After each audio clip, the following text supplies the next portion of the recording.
remember this man or what he said. We had already decided our success signal before advancing for the attack, and it was like Bravo company's success signal, "Oi Aaya," and which was passed to our CEO Kargil Joshi on the radio set. And after the another bunker was captured, my company's success signal was "Ye Dil Mange More."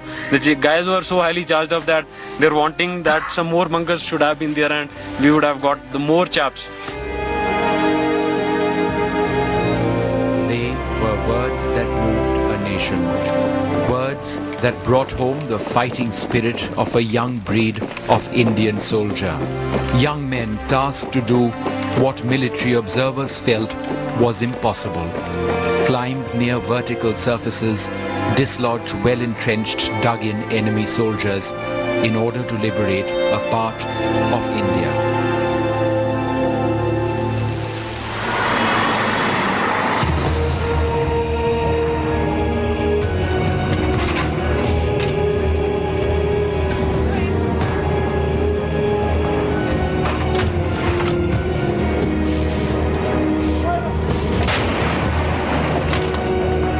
It happened in the summer of '99, in a war broadcast to your homes. A war taking place far, far away in the mountains of Kashmir. A war that was nonetheless just a click of your TV remote away. It was a war that rejuvenated nationalism, pride in the nation, and pride in the ability of 20-something Jawans, young soldiers who didn't think twice about marching to their deaths. India had a new set of young heroes: Vikram Batra, Yogendra Singh Yadav, Manoj Pandey, Sanjay Kumar.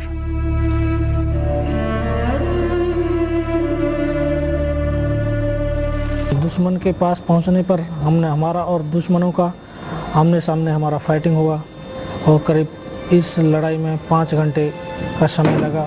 उस समय हमारे केवल दिमाग के अंदर यही था, अपनी पलटन की इज्जत, अपने देश का जो सम्मान है उसको बढ़ाना है, और अपने परिवार वालों का, तो जो हमारा देश सुरक्षित है तो परिवार वाले भी स्वयं सुरक्षित ही होंगे।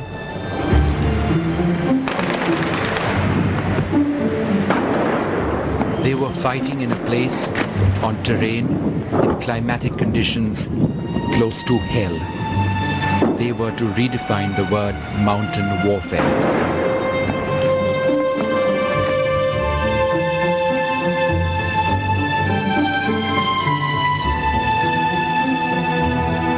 This is the man who ordered them to fight to the death if necessary.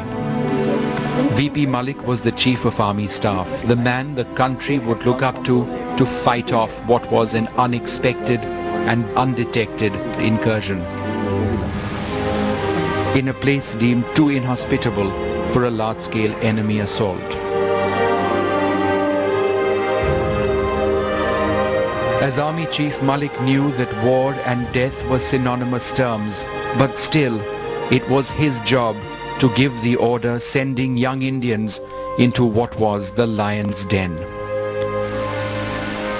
The hardest occasion for me, or the hardest time for me every day, was my first morning briefing, where they gave me account of the casualties of the previous 24 hours.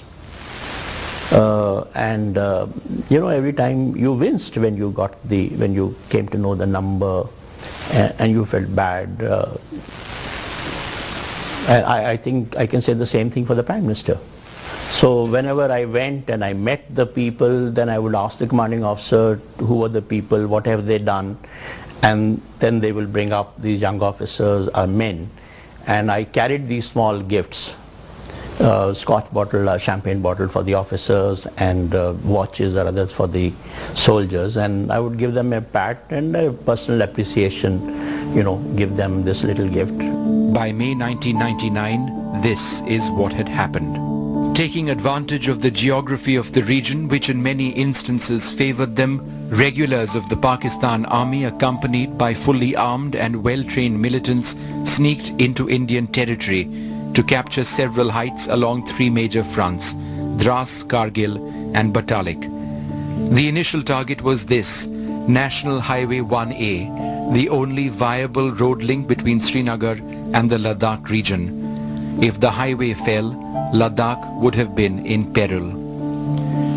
In order to take the highway and the towns around it, the Pakistanis captured several features, now well-known names across the country. Tiger Hill, Tololing, Marpola, Mashko, and areas in Jubar and Turtuk, among others. If the Indian army was overwhelmed at the extent of the Pakistani intrusion, then they were perhaps equally overwhelmed at the sight of a large number of young Indian television journalists arriving at a place where angels fear to tread. This was India's first televised war, but the lingo of the Indian army changed appreciably over the next several weeks. Those young, intrusive, perhaps irritating television journalists were soon seen to be force multipliers, as it became clear that their reportage had a huge impact on international opinion.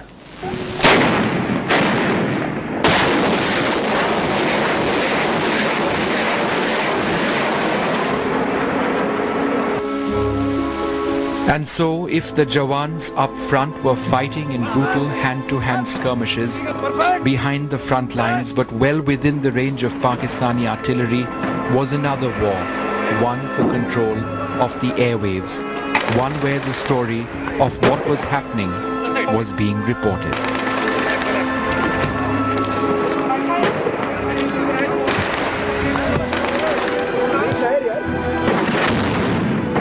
All of a sudden, Kargil and Dras became household names as the nation tuned in to catch the latest on what was happening on the war front.